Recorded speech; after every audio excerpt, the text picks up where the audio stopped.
My name is Dr. Alexbritish Tasie.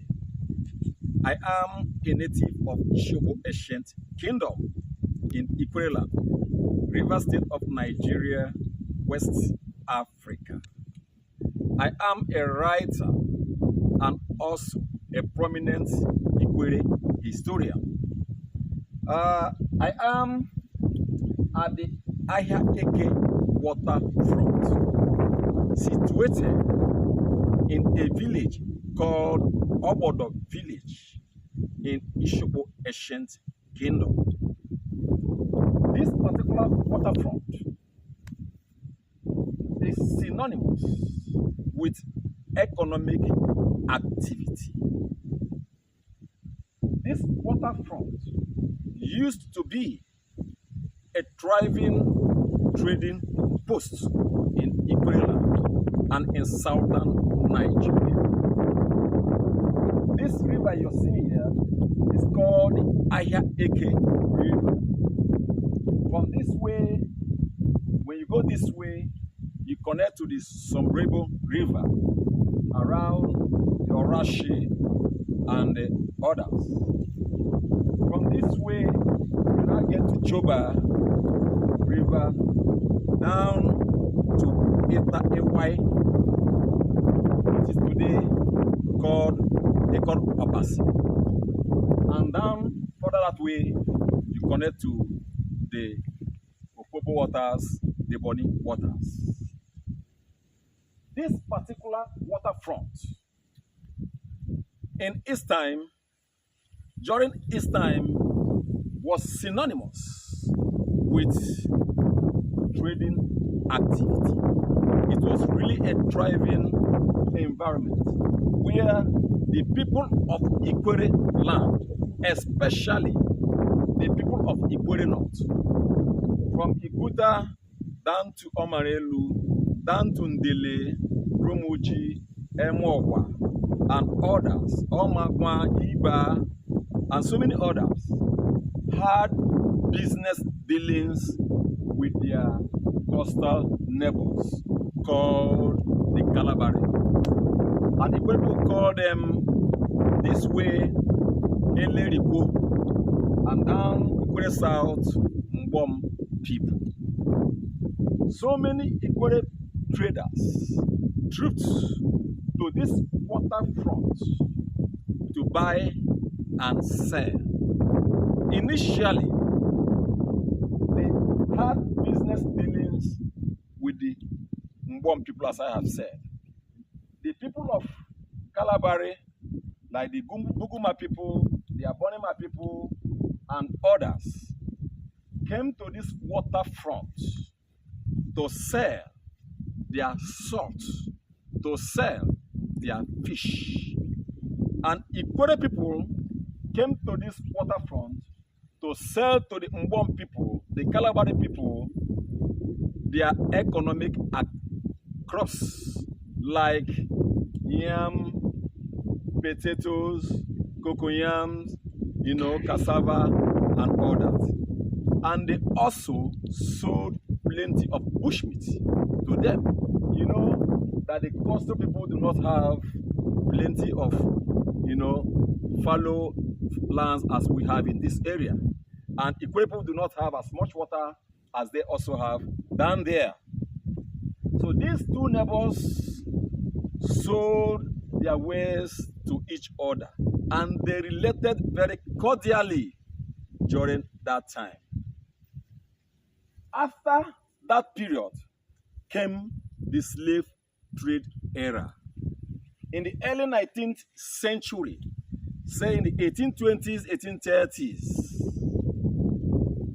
so many Kalabari people, even up to the Ishekiri chiefs, trade merchants, came to this Ahia Ekeh waterfront to buy slaves from Ekeh Medu slave traders, of which one principal actor in that trade was the late Chief Wewuje Wezo from Alimini Shobo.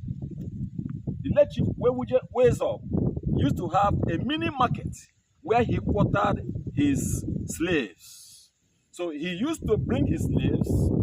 Ogbuehi Chukwuigwe used to bring his slaves. Mbikuga used to bring his slaves.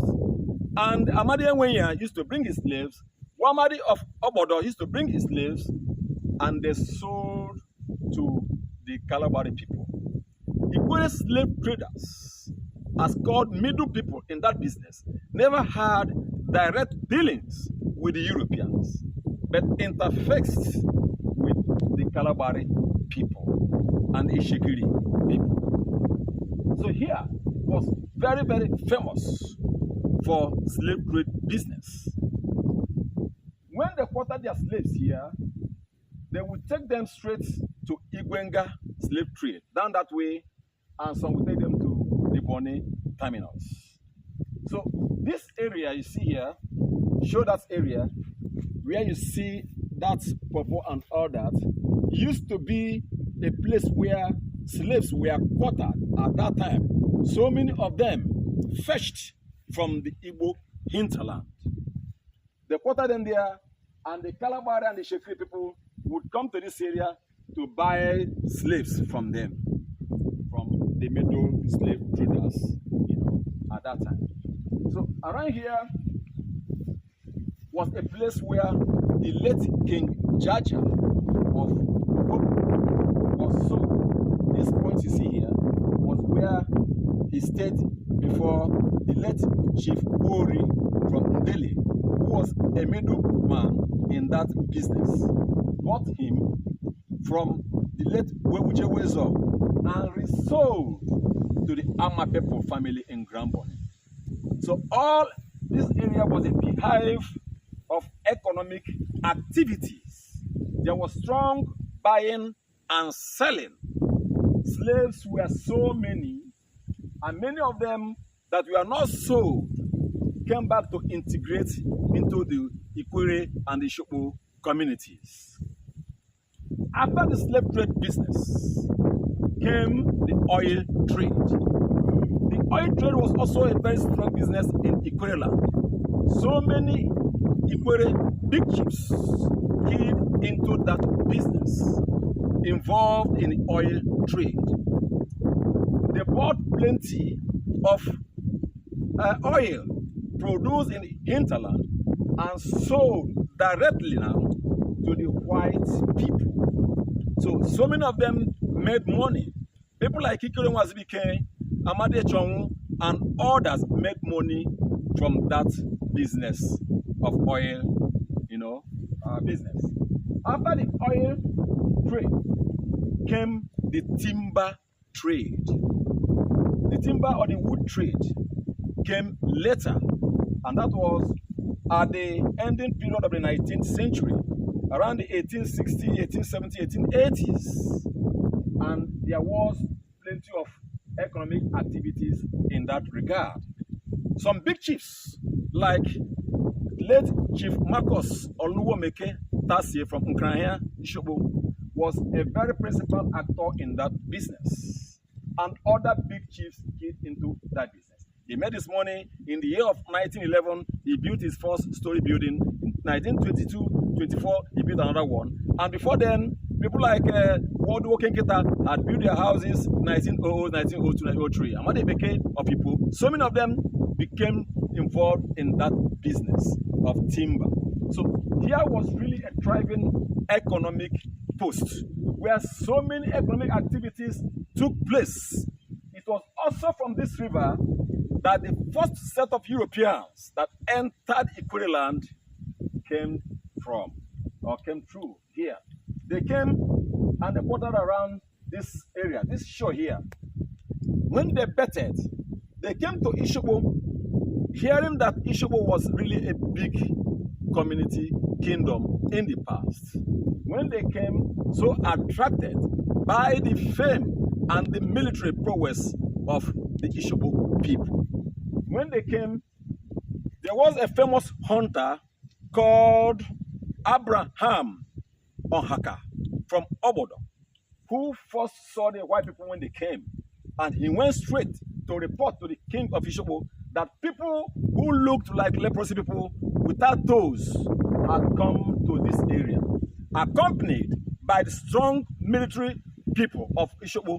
The king came here and welcomed them here. Edwin Bernard was one of the first Europeans that set his foot in this area in Ikwere land. So when they came, they were accompanied to Adanta, from there to the palace of the traditional head of Ishokpo at that time, who welcomed them. So here was the first place in Ikwere land where the Europeans came. And Ishokpo at that time was called Ikwere Mbom, and here was called Ikwere Market, because every Ikwere person who did strong business did it here. The Omagba people, the Iba people, and so many others, including the Mbom and the Riko people, with the Europeans, carried out huge economic activities at this waterfront. So this place has served so much because it provided the avenue through which modern civilization and development entered Ikwere land. And I have to tell you that this road, this particular road, is a pathway here, this particular road here, was the first road created by Ikwere people. It was a pathway. In the year 1843, the British people initiated a road project to connect Ikwere people, the Mbom, the Riko people, the Coastal people, with the Igbo in their hinterland. They wanted to get to the Igbo land, and this place was seen as an access. So they created a pathway to get to the Igbo in their area. An old man and a sage in Ikwere land called the late Oha Mark I. Dimpa of Adanta Ishokpo died in the year 2016 at the age of 107 years. And his own father was one of the few strong people, able-bodied, strong Ikwere people, especially from Ishokpo here, that held lamb and carried the white man on an amok from Ishokpo down here down to the Igbo hinterland. As they were going, they were clearing the road, creating a pathway, creating an access road to get to the Igbo in the hinterland. So that was the period of the 19th century, before the middle of it. So this particular here that today is abandoned and silent was really a raging economic post during the time of the 18th century and the 19th century. So as you see, here was very, very important in the history of Ikwere people. And I say thank you. God bless all of you for watching. And I want to specially greet my elder brother, who is a good man in Ikwere land, in the person of Professor Joseph Abruhu Mwobike, S-A-N. Thank you, sir, for what you're doing for your people. You are from this place. The hunter who first found, who first saw the white people, came from the Ohaka family, of which you are part of it. So I want to say thank you and God bless all of you.